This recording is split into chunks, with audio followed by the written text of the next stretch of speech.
Good morning all of student. हमारी YouTube online class में आप लोगों का स्वागत है। आज हम पढ़ेंगे भौतिक विज्ञान के बारे में। देखो, भौतिक विज्ञान एक ऐसी सब्जेक्ट है जो कंपटीशन लेवल के लिए बहुत ही इंपॉर्टेंट है, क्योंकि यहाँ से बहुत सारे क्वेश्चन पूछा करता है। देखो, जो भौतिक विज्ञान है इसका जो जनक माना जाता है, ध्यान देंगे, भौतिक विज्ञान का जनक माना जाता है न्यूटन को। किसे जाना जाता है? न्यूटन को माना जाता है। भौतिक विज्ञान का जनक माना जाता है न्यूटन को। लेकिन यदि बात करें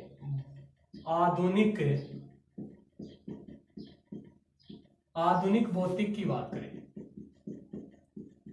आधुनिक भौतिक की बात करें तो इसका जनक माना जाता है आइंस्टीन को। इसे माना जाता है, आइंस्टीन को माना जाता है। ध्यान देंगे, भौतिक विज्ञान का जनक माना जाता है न्यूटन को, लेकिन यदि आधुनिक भौतिक की बात करें तो इसका जनक माना जाता है आइंस्टीन को। अब बात करेंगे भाई भौतिक विज्ञान किसे कहते हैं, भाई भौतिक विज्ञान होती क्या है। देखो, भौतिक विज्ञान क्या होती है? जिसमें भौतिक राशियों का अध्ययन किया जाता है। वह विज्ञान जिसमें भौतिक राशियों का अध्ययन किया जाता है, यानी कि इसमें किया जाता है भौतिक राशियों का अध्ययन। भौतिक राशियों का अध्ययन किया जाता है। भौतिक राशियों का अध्ययन किया जाता है। तो वे ऐसी विज्ञान जिसमें भौतिक राशियों का अध्ययन किया जाता है वो क्या कहलाती है? भौतिक विज्ञान कहलाती है। क्या कहलाती है? भौतिक विज्ञान। अब हम बात करें भाई भौतिक राशियां होती क्या है। देखो, भौतिक राशियां क्या होती हैं? ऐसी राशियां जिन्हें मापा जा सके, तोला जा सके, लेकिन गिना नहीं जा सके। यानी कि भौतिक राशियां होती हैं उनको मापा भी जा सकता है, तोला भी जा सकता है, लेकिन गिना नहीं जा सकता। लेकिन गिना नहीं जा सकता। ऐसी राशियां जिन्हें मापा जा सके, तोला जा सके, लेकिन गिना नहीं जा सके, वो राशियां क्या कहलाएंगी? भौतिक राशियां कहलाती हैं। क्या कहलाती हैं? भौतिक राशियां। यदि इनके एग्जाम्पल की बात करें, भौतिक राशियां कौन कौन सी होती हैं, तो देखो, भौतिक राशियां होती हैं जैसे आयतन हुआ। क्या हुआ? आयतन हुआ, ताप हुआ, क्षेत्रफल हुआ। ये सब राशियां कौन सी होती हैं? भौतिक राशियां होती हैं। कौन सी होती हैं? भौतिक राशियां होती हैं। तो दोबारा से देखेंगे, भौतिक विज्ञान का जनक माना जाता है न्यूटन को। आधुनिक भौतिक की बात करें तो इसका जनक माना जाता है आइंस्टीन को। भौतिक विज्ञान किसे कहते हैं? जिसमें भौतिक राशियों का अध्ययन किया जाता है। जिसमें भौतिक राशियों का अध्ययन किया जाता है। देखो, भौतिक राशियां क्या होती हैं? जिन्हें मापा तोला जा सके लेकिन गिना नहीं जा सके, जैसे आयतन, ताप और क्षेत्रफल। एक बार इसे नोट करें। आगे देखेंगे, देखो, भौतिक राशियां कितने प्रकार की होती हैं। भौतिक राशियां, देखो, भौतिक राशियां तीन प्रकार की होती हैं। कितने प्रकार की होती हैं? तीन प्रकार की होती हैं। एक तो होती है मूलभूत राशियां। मूलभूत राशियां, एक तो होती है मूलभूत राशियां, दूसरी होती है पूरक राशियां। कौन सी होती हैं? पूरक राशियां। और तीसरी होती है व्युत्पन्न राशियां। तीसरी होती है व्युत्पन्न राशियां। देखो, जो भौतिक राशि होती है तीन प्रकार की होती है। तो मूलभूत राशियां, एक पूरक राशियां और तीसरी होती है व्युत्पन्न राशियां। एक एक की बात करें भाई, मूलभूत राशियां कौन कौन सी होती हैं और किसे कहते हैं। तो देखो, मूलभूत राशियां किसे कहते हैं? वे राशियां, मूलभूत राशियां देखो किसे कहते हैं? वे राशियां जो अपने आप में स्वतंत्र होती हैं। तो वो कौन सी राशियां कहलाएंगी? मूलभूत राशियां। ये अपने आप में क्या होती हैं? अपने आप में स्वतंत्र होती हैं।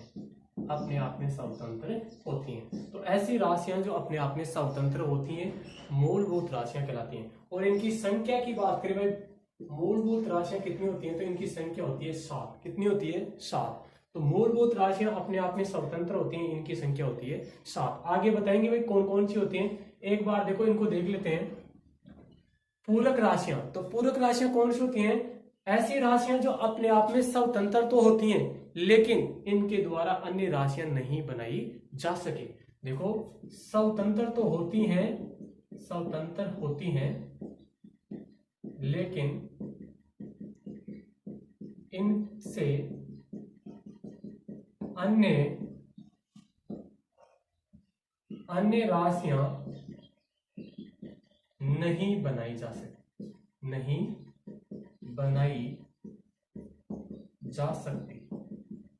तो ऐसी राशियां जो स्वतंत्र तो होती हैं लेकिन इनके द्वारा अन्य राशियां नहीं बनाई जा सकती, वो राशियां कौन सी कहलाती हैं? पूरक राशियां कहलाती हैं। यदि इनकी संख्या की बात करें भाई, जो पूरक संख्या होती है, पूरक राशियां होती है, वो कितनी होती हैं? 2 राशियां होती हैं। कितनी राशियां होती हैं? 2 राशियां होती है। देखो कौन कौन सी होती हैं? एक तो होता है समतल कोण। कौन सी होती है? समतल कोण। ये एक ऐसी राशि है जो कौन सी राशि होती है? पूरक राशि होती है। दूसरी बात करें तो होती है ठोस कोण। कौन सी होती है? ठोस कोण। ये भी कैसी राशि है? पूरक राशि। तो पूरक राशियां होती हैं 2, एक तो समतल कोण, एक होती है ठोस कोण। देखो जो समतल कोण है, यदि इसके मात्रक की बात करें तो इसका मात्रक होता है रेडियन। क्या होता है? रेडियन। और ठोस कोण का मात्रक होता है स्टेरेडियन। क्या होता है? स्टेरेडियन। तो पूरक राशियां ऐसी राशियां जो स्वतंत्र तो होती हैं लेकिन इनके द्वारा नई राशियां नहीं बनाई जा सकती, पूरक राशियां कहलाती हैं। जैसे इनकी संख्या 2 होती है, एक तो होती है समतल कोण जिसका मात्रक होता है रेडियन, दूसरी होती है ठोस कोण जिसका मात्रक होता है स्टेरेडियन। आगे बात करें व्युत्पन्न राशियां। जो व्युत्पन्न राशियां कौन सी होती हैं? ऐसी राशियां जो स्वतंत्र नहीं होती हैं, ऐसी राशियां जो स्वतंत्र नहीं होती हैं और उनकी उत्पत्ति मूलभूत राशियों से होती है। यानी कि जिन राशियों को मूलभूत राशियों से बनाया जा सके वो राशियां कौन सी कहलाएंगी? व्युत्पन्न राशियां कहलाएंगी। कौन सी कहलाएंगी? व्युत्पन्न। यानी कि स्वतंत्र तो नहीं होती है लेकिन इनकी उत्पत्ति मूलभूत राशियों से होती है। मूलभूत राशियों से बनाया जाता है, राशियों से बनाया जाता है, बनाया जाता है। यानी कि ऐसी राशियां जिनकी उत्पत्ति मूलभूत राशियों से होती है लेकिन स्वतंत्र नहीं होती हैं, वो क्या कहलाती हैं? व्युत्पन्न राशियां कहलाती हैं। यदि इनके एग्जाम्पल की बात करें, आयतन हुआ, क्षेत्रफल हुआ, या बात करें घनत्व हुआ, तो ये सब राशियां कौन सी हैं? व्युत्पन्न राशियां होती हैं जिनकी उत्पत्ति की जाती है मूलभूत राशियों से। तो देखो भौतिक राशियां 3 प्रकार की होती हैं। मूलभूत राशियां जो अपने आप में स्वतंत्र होती हैं, इनकी संख्या 7 होती है, जो अभी बताएंगे कौन कौन सी होती हैं। पूरक राशियां जो स्वतंत्र होती हैं लेकिन इनसे अन्य राशियां नहीं बनाई जा सकती, ये 2 होती हैं, एक तो समतल कोण और एक ठोस कोण। समतल कोण होता है उसका मात्रक रेडियन होता है और ठोस कोण होता है उसका मात्रक स्टेरेडियन होता है। मूलभूत राशियां देखो तीसरी होती है व्युत्पन्न राशियां जो मूलभूत राशियों से उत्पन्न होते हैं, जैसे आयतन हुआ, क्षेत्रफल हुआ, घनत्व हुआ। आगे बात करेंगे मूलभूत राशियों की, वो कौन कौन सी होती हैं एक बार इन्हें देखेंगे। मूलभूत राशियां, भाई मूलभूत राशियां कौन कौन सी होती हैं ध्यान देंगे। मूलभूत राशियां देखो भाई, मूलभूत राशियां कौन कौन सी होती हैं ध्यान देंगे। 7 राशियां होती हैं। कितनी होती हैं? 7। कौन कौन सी होती हैं? देखो एक तो होती है लंबाई, दूसरी होती है समय, तीसरी होती है ताप। लंबाई हो गई, समय हो गया, ताप हो गया, द्रव्यमान। 5वीं की बात करें तो विद्युत धारा,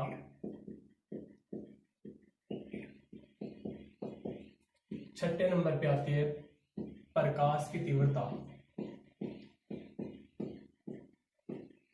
और 7 नंबर पे आता है पदार्थ की मात्रा। तो ये 7 राशियां होती हैं जो मूलभूत राशियां होती हैं। इन्हीं 7 राशियों से व्युत्पन्न राशियां बनाई जाती हैं। देखो 7 राशियां कौन कौन सी? लंबाई, समय, ताप, द्रव्यमान, विद्युत धारा, प्रकाश की तीव्रता और पदार्थ की मात्रा।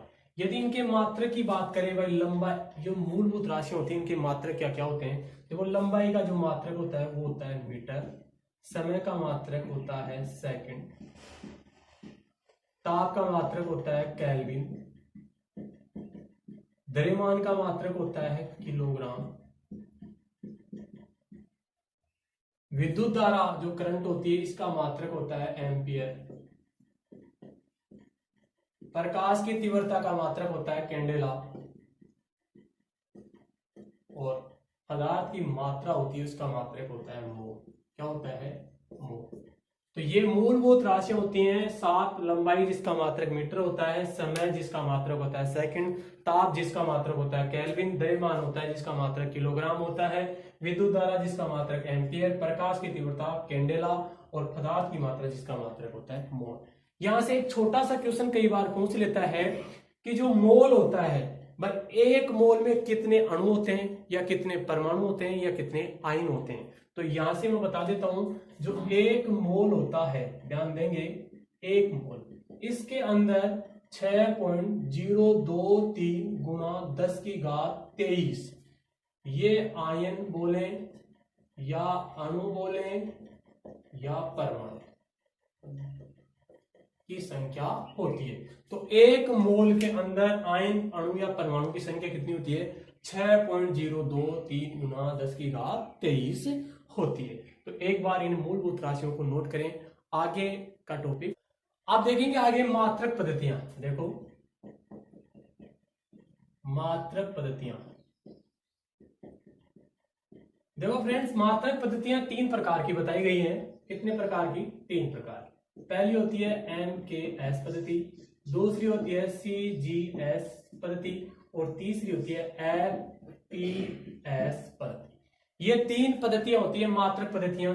ध्यान देंगे, जो MKS पद्धति होती है वो एक अंतरराष्ट्रीय इंडियन पद्धति होती है। CGS पद्धति होती है, ये फ्रेंच पद्धति या मैट्रिक्स पद्धति बोला जाता है, इसे फ्रेंच पद्धति या मैट्रिक्स पद्धति बोला जाता है। और जो FPS पद्धति होती है वो ब्रिटिश पद्धति होती है। कौन सी पद्धति होती है? ब्रिटिश पद्धति होती है। आप देखिए भाई, इनका अर्थ क्या होता है, ध्यान देंगे। जो MKS पद्धति है, इसमें M का मतलब होता है मीटर। क्या होता है? मीटर। K का अर्थ होता है किलोग्राम। क्या होता है? किलोग्राम। S होता है सेकंड। क्या होता है? सेकंड। ये बात होगी MKS की। दूसरी आती है CGS। CGS पद्धति में मीटर क्या हो जाता है? सेंटीमीटर में। किसमें हो जाता है? सेंटीमीटर में। सेंटीमीटर में। G यानी कि ग्राम, किलोग्राम हो जाता है ग्राम में, और समय सेकंड ही रहता है। समय क्या रहता है? सेकंड में रहता है। FPS पद्धति में देखो, जो मीटर और सेंटीमीटर होते हैं ये हो जाते हैं फुट में। किस में हो जाते हैं? फुट में। और ये हो जाते हैं पाउंड में। किस में हो जाते हैं? पाउंड में। लेकिन समय क्या रहता है? सेकंड में रहता है। क्या रहता है? सेकंड। यहां से क्वेश्चन ये पूछ लेता है कि ऐसी कौन सी राशि है जो तीनों पद्धति में सेम रहती है? वो होती है समय। क्या होती है? समय। देखो, समय होती है तीनों राशि में, इसका मात्रा क्या होता है? सेकंड ही होता है। तो वेरी इंपॉर्टेंट क्वेश्चन है। एक बार आप तीनों पद्धतियों को देखें। MKS पद्धति होती है, दूसरी CGS पद्धति, तीसरी FPS पद्धति होती है। MKS इंडियन पद्धति होती है, CGS पद्धति फ्रेंच या मैट्रिक्स पद्धति होती है, FPS एक ब्रिटिश पद्धति होती है। इसका अर्थ होता है, देखो, मीटर, किलोग्राम, सेकंड। इसका अर्थ होता है सेंटीमीटर, ग्राम और सेकंड। इसका अर्थ होता है फुट, पाउंड और सेकंड। अब यदि हम आगे बात करें भाई, इनमें संबंध क्या होता है? देखो, जैसे मीटर में, सेंटीमीटर में, फुट में, किलोग्राम में, ग्राम में, पाउंड में, इनमें क्या क्या संबंध होता है, ध्यान से देखेंगे। देखो, मीटर, एक जो मीटर होता है, इसमें यदि सेंटीमीटर की बात करें तो 100 सेंटीमीटर होते हैं। कितने सेंटीमीटर होते हैं? 100 सेंटीमीटर। एक मीटर के अंदर 100 सेंटीमीटर होते हैं। और यदि हम बात करें आगे, एक फुट होता है, एक फुट, इसमें होते हैं 12 इंच। कितने इंच होते हैं? 12 इंच। एक फुट के अंदर 12 इंच होते हैं। और याद रहे, एक जो इंच होता है ना, एक इंच के अंदर लगभग 2.56 सेंटीमीटर होते हैं। एक इंच के अंदर 2.56 सेंटीमीटर होते हैं। अब देखो, एक इंच के अंदर 2.56 सेंटीमीटर होते हैं, तो एक फुट के अंदर, ध्यान देंगे, एक फुट के अंदर सेंटीमीटर कितने होते हैं? तो लगभग होते हैं 30.72 सेंटीमीटर। लगभग कितने होते हैं? 30.72 सेंटीमीटर होते हैं। तो याद रहे, एक मीटर में 100 सेंटीमीटर, एक फुट के अंदर 12 इंच, एक इंच के अंदर 2.56 सेंटीमीटर, और एक फुट की बात करें तो 30.72 सेंटीमीटर इसमें होते हैं। यदि बात करें इनकी, तो देखो, एक जो किलोग्राम होता है, 1 किलोग्राम, इसमें होते हैं 1000 ग्राम। कितने ग्राम होते हैं? 1000 ग्राम। 1 किलोग्राम में 1000 ग्राम होते हैं। और 1 केजी के अंदर यदि पाउंडों की बात करें तो पाउंड होते हैं 2.2 पाउंड होते हैं। 2.2 पाउंड। तो ये इनमें कुछ संबंध होता है। एक मीटर में 100 सेंटीमीटर होते हैं, एक फुट के अंदर 30.72 सेंटीमीटर होते हैं, एक केजी में 1000 ग्राम होते हैं, एक केजी के अंदर पाउंडों की संख्या पहुंचे तो वो होती है 2.2 पाउंड होते हैं। तो एक बार इन्हें नोट करें। आगे देखेंगे फ्रेंड, देखो, परिमाण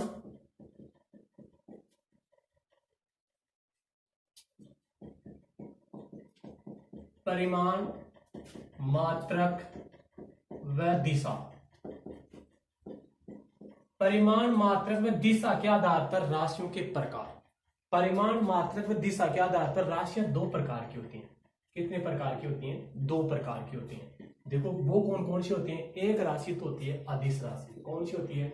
अदिश राशि। अदिश राशियां, ध्यान से देखेंगे फ्रेंड, यहां से बहुत सारे क्वेश्चन पूछा करता है। अदिश राशियां। दूसरी होती है सदिश राशियां। कौन सी होती हैं? सदिश राशियां। ध्यान देंगे, देखो जो अदिश राशियां होती हैं, अदिश राशियां कौन कौन सी होती हैं? ध्यान देंगे, वे भौतिक राशियां जिन्हें व्यक्त करने के लिए परिमाण व मात्रा की आवश्यकता होती है लेकिन दिशा की आवश्यकता नहीं होती है। वो कौन सी होती हैं? अदिश राशियां। यानी कि इनको व्यक्त करने के लिए परिमाण व मात्रा की आवश्यकता होती है लेकिन दिशा की आवश्यकता नहीं होती है। यानी कि परिमाण वह मात्रा की आवश्यकता होती है लेकिन दिशा की आवश्यकता नहीं होती है। लेकिन दिशा की आवश्यकता नहीं होती है। ऐसी भौतिक राशियां जिन्हें व्यक्त करने के लिए परिमाण व मात्रा की आवश्यकता होती है लेकिन दिशा की आवश्यकता नहीं होती है, अदिश राशियां कहलाती हैं। इनकी जो एग्जाम्पल है वो आगे पढ़ेंगे, ट्रिक वाइज पढ़ेंगे। देखो पहले इसकी परिभाषा पढ़ लेते हैं। जो सदिश राशि होती है वो क्या होती है? सदिश राशि में क्या होता है? परिमाण व मात्रा के साथ साथ किसकी भी आवश्यकता होती है? दिशा की भी आवश्यकता होती है। तो वो भौतिक राशियां जिन्हें व्यक्त करने के लिए परिमाण व मात्रा के साथ साथ दिशा की भी आवश्यकता होती है, तो वो कौन सी हो जाएगी? सदिश राशि। यानी इसमें क्या हो जाएगा? परिमाण व दिशा, परिमाण व दिशा के साथ, परिमाण व मात्रा के साथ, परिमाण व मात्रा के साथ दिशा की भी आवश्यकता होती है। वो कौन सी राशि कहलाएगी? सदिश राशि कहलाएगी। तो ये भौतिक एवं सदिश राशि हो गई। आप देखेंगे, हम इनके उदाहरण देखेंगे, एक बार इन्हें नोट करें।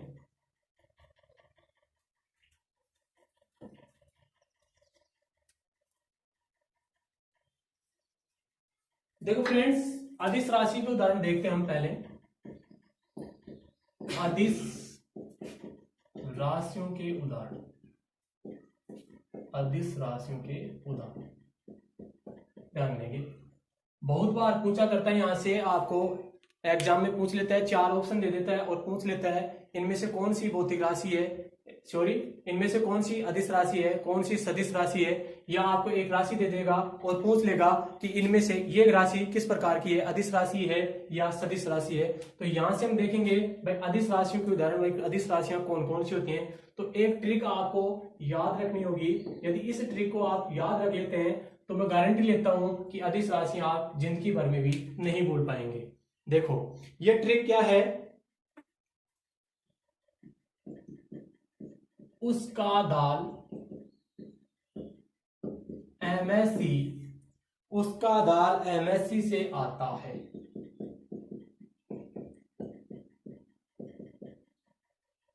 ट्रिक है, उसका दाल एमएससी से आता है। ट्रिक भी फनी है, देखेंगे इस ट्रिक का क्या है भाई। पहला अक्षर है उ, पहला अक्षर क्या है? उ। उ का मतलब क्या हो गया? ऊर्जा। क्या हो गया? ऊर्जा। दूसरा क्या है भाई? स। स का मतलब भी क्या हो गया? समय। क्या हो गया? समय। तीसरा शब्द है का। का मतलब क्या हो गया भाई? कार्य। क्या हो गया? कार्य। तो उसका मतलब, उ का मतलब ऊर्जा, स का मतलब समय और का मतलब कार्य। तो ये आगे बात करेंगे दाल की। किसकी बात करेंगे? दाल। देखो दाल में पहला शब्द क्या है? दा। दा का मतलब क्या हो गया भाई? दाल। ले का मतलब क्या हो गया भाई? लंबाई। क्या हो गई? लंबाई। तो ये किसकी बात हो गई भाई? दाल की बात होगी। अब देखो एमएससी, देखो एमएससी में पहला वर्ड क्या है? एम। एम का मतलब क्या हो गया? मास। क्या हो गया? मास। और मास किसे बोला जाता है? द्रव्यमान को। किसे बोला जाता है? द्रव्यमान को।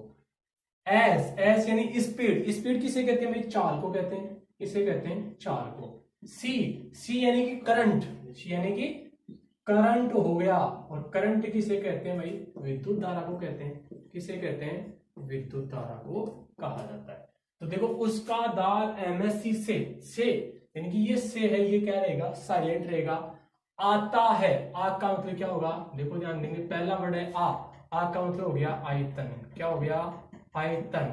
और ता का मतलब क्या हो गया, ता, क्या हो गया, ता। और है यानी ये भी क्या रहेगा, साइलेंट रहेगा, क्या रहेगा, साइलेंट। तो हमारी ट्रिक थी, उसका दाल एमएससी से आता है, ऊ का मतलब हो गया ऊर्जा, से का मतलब सम हो गया, का मतलब कार्य हो गया, दाल दा का मतलब हो गया दाब, ले का मतलब हो गया लंबाई, एमएससी एम का मतलब मास यानी द्रव्यमान, एस का मतलब स्पीड यानी चाल होगी, सी यानी करंट यानी विद्युत धारा होगी, आ का मतलब हो गया आयतन, ता का मतलब हो गया ताप। और यहाँ पे स और है क्या रहेंगे, साइलेंट रहेंगे। ये ट्रिक आशा करता हूं कि आप लोगों को पसंद आई होगी। अब हम आगे देखेंगे सदिश राशियों के उदाहरण। अब हम देखेंगे सदिश राशियों के उदाहरण, सदिश राशियों के उदाहरण।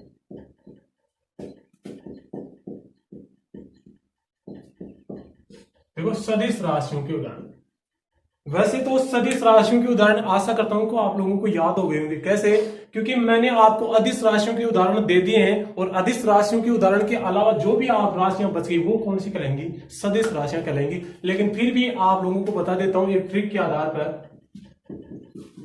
देखो ये ट्रिक भी अच्छी है, ध्यान देंगे। अब विषुवत बल पर तनाव है, अब विषुवत बल पर तनाव है। देखो ट्रिक का समझेंगे। ए पहला वर्ड क्या है, ए का मतलब क्या हो गया भाई, आवेग, क्या हो गया, आवेग, क्या हो गया, आवेग।